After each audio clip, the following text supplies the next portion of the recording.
My people, no be smart, they say that the jihadist movement that is going on, or agenda that is going on in Igboland, they say now, in fact, now people where they inside Igboland, now then live with the help of people where they inside Igboland, now they plan this evil against their own people. Things are happening. Our people can go a long way to make this money, but they forget that this thing can destroy the entire Igboland, and that is what is happening. When you hear city boy, is all those things.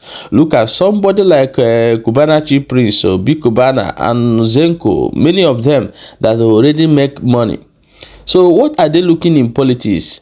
How on earth a reasonable Igbo man will even come aside to support this evil government? Because Tinubu government is totally, or APC is totally evil. And anybody you see supporting this a city boy, that person is a hungry person. He actually need money. Maybe Yahweh is no longer paying them, so they need money. They need to get money at all costs. Not that they are supporting the right thing, but because of their good, or they are comfortable in supporting evil. That is why you see them shouting city boy. So what is city boy all about? Support evil, support bandit, support criminal, support terrorism. So my people, our lolo, our sister, what they call Lolo neck, I don't expose many things where they go on. I go play the video, may you watch. No be small thing again happen. Oh, they say P2B, they nearly buy am for inside Bini.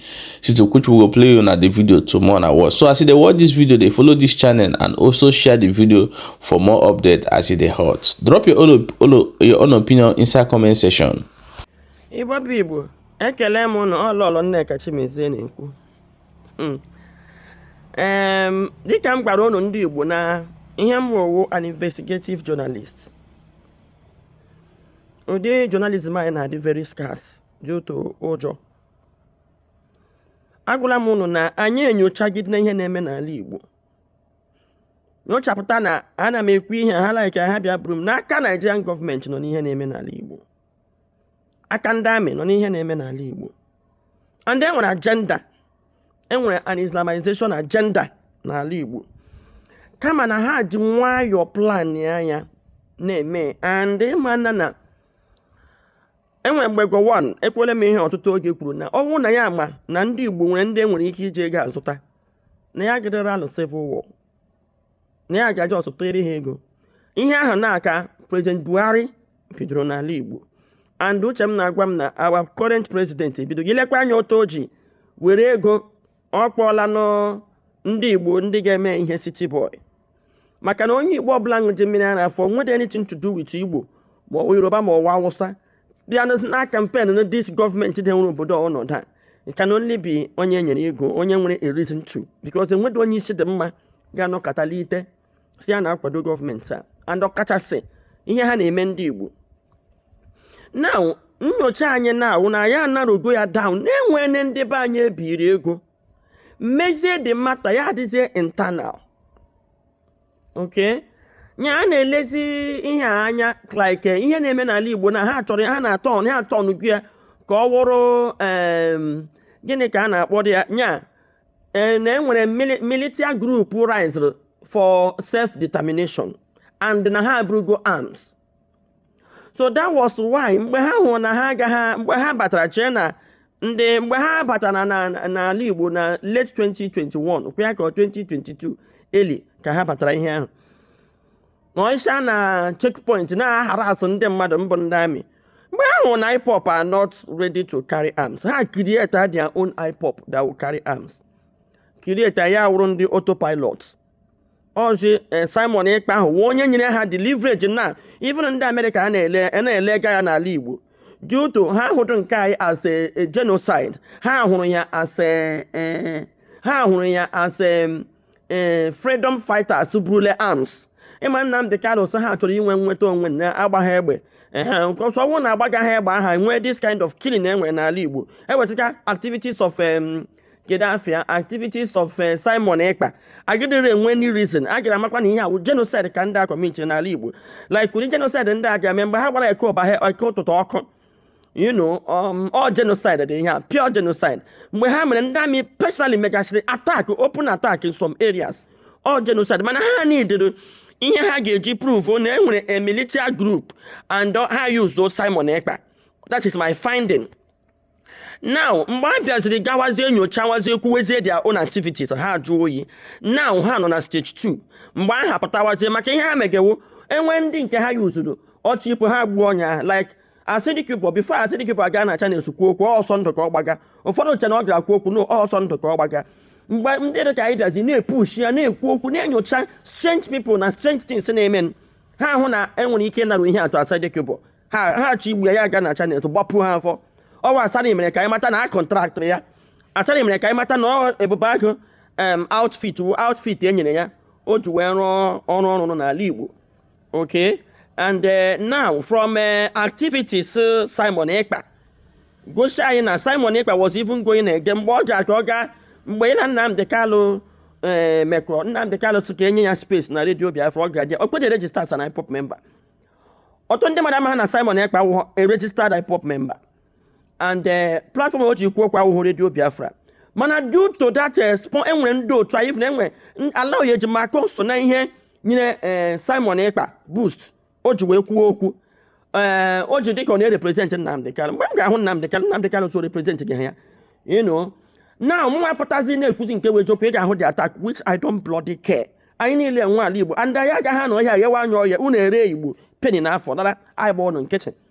So Igbo niile ihe m chọrọ igwu n'ụgbọ ahụ na anyị onye ọbụla anyị aka tinye anya na mmiri ka anyị discover ndị nke ahụ nara ego ahụ deal with them marakwana ihe anyị na ha na-aga ọwa ọnụ ọgụ a na-alụ ụgbọ awụ ọgụ uche and anyị na-ekwu ya ka mba ụwa ndị ọzọ na-anụ ihe na-eme anyị na-enwere genocide here mana na-eyuzuole ndị be anyị bụ ige ha arms. Now na December ka a nọkọtara gwa anyị na enyi intelligent to the Yahoo n'ọnọdụ adakọ enwere ya national broadcast na-agbagbuole Angel gịnị nwan the other guy ọwụ ya ka anyị nọkọtakwazi ụgbọ a na Gentle the Yahoo apụta na-ekwu okwu. Now ihe ha chọrọ ime ha chọrọ ikrietụ somebody ga na-ekwu okwu na-eme vidio ka ha nwee ihe ha ga-epresent na enwere terrorist group n'ala Igbo.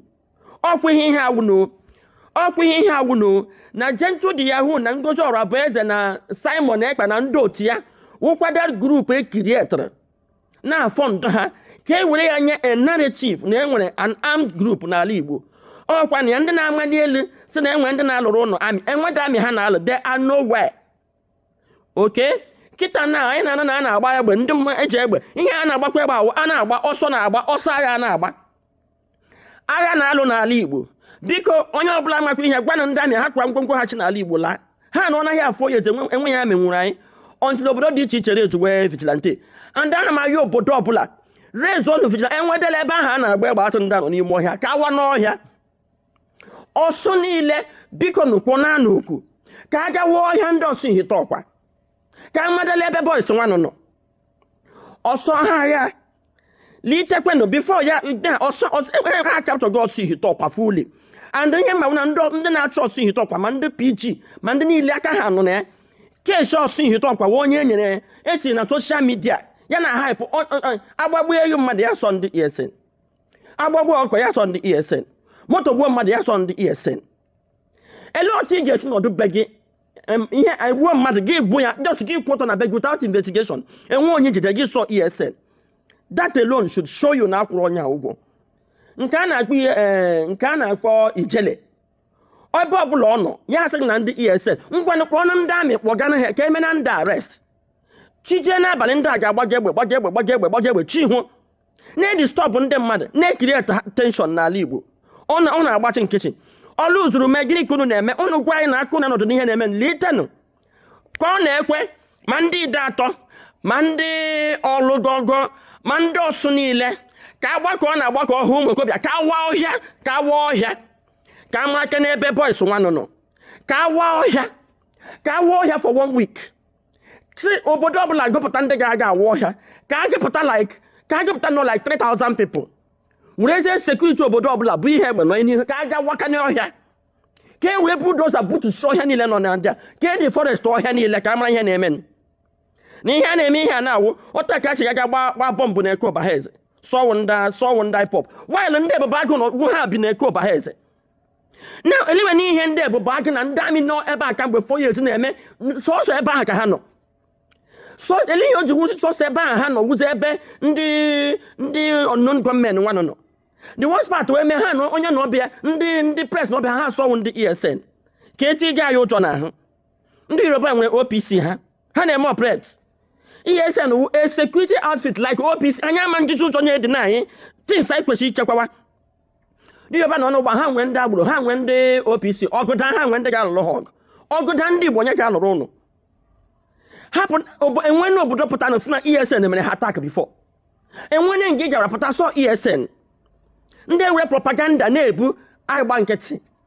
Man, the Bilagos, or the Kuba, Joy Bukwe, to go look at Ghana social media, Adam Poland Nam the Cali, what's any cook Nam the Caliana does DOS. Isn't the IPOP, and then the log war, and they buy.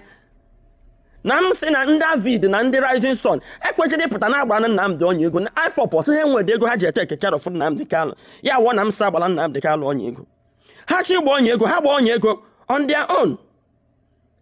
Because no, him to Panama, I'm not one more media, or Pamako to do it. They won't. The man will say no gashishi. I am sending a direct message to him. There is a new sheriff in town. He cannot come to Edo without telling me, because his security will never be guaranteed. Whatever happens to him when he's in Edo State, he will take it. I am serious about it. He came the other day and donated 15 million. Somebody was saying, no, guys, she will get 15 million to donate to people. By the time he left, there was crisis. 3 people died in Benin. So for that reason, tell Obi he should not come to Edo without telling me.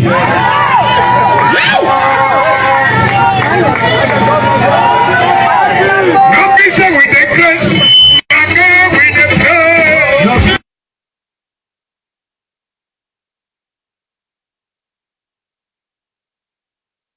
The former governor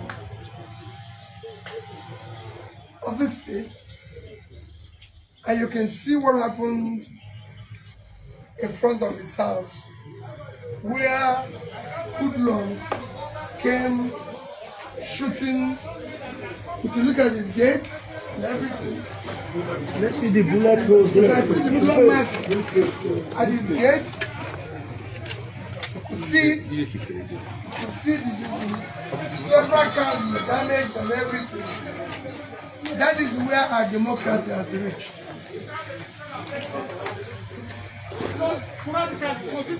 The hoodlums came for you to know what 2027 will look like. Immediately after we left the ADC headquarters in Benin, we came into the house of Chief Oregun, the former governor, and these hoodlums came, started shooting. These are bullets, started shooting. These are bullets, started shooting, destroying vehicles. You see, they know Tinubu is going to lose in 2027, and they don't want peace.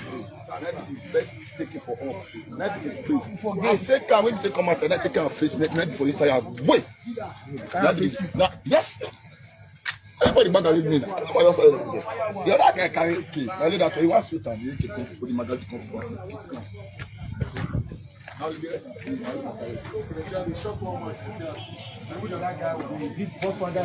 The guy head, forced by the back. I had to pay the hospital, the clinic, the hospital, take care of the guy.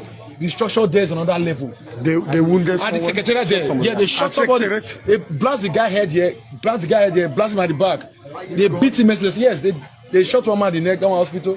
This thing is getting, we cannot sincerely continue like this. Who are the people doing this? It's the ABC talks, we know. They have a history of violence. Make a formal complaint,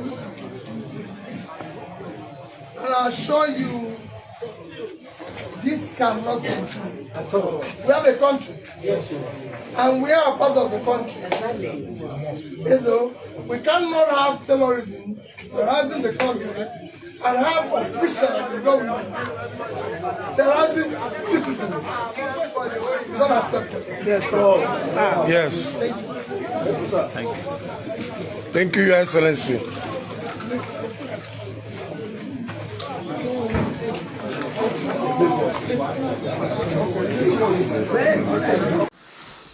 My wonderful people, I bet wanna share the video as it they happen. So they bring out they can't give una share and drop your own opinion for inside comment section. You don't read 2027 election. Better carry your two leg, go sit down for your house. Things go happen. If we go still call Nigeria by that time. Now here you hear them.